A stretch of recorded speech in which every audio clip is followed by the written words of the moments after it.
দাদা একদম ঠিক যাচ্ছি আমি, এত স্পিডে কেউ আসে?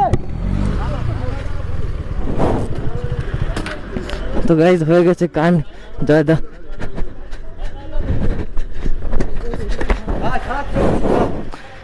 গাড়ি খোঁজটা দিয়ে যাবে। দোষ ছিল, দোষ একার দোষে কোনোদিনও অ্যাক্সিডেন্ট হয় না। তোমারও দোষ আছে, তুমি মাঝখানে স্লোভাবে চলছো। আমি এতক্ষণ ধরে কথা বলিনি, আমার সব রেকর্ড হয়েছে। আমি যেইভাবে রোড ফাঁকা রয়েছে, রোডে তো আপনার যদি তাহলে লরি আসতো তাহলে তো আপনাকে উড়িয়ে দিত। আপনারও দোষ আছে। আমার কোনো দোষ নেই। না না, চিল্লাচ্ছি আমি। চিল্লালেই হবে? রাস্তা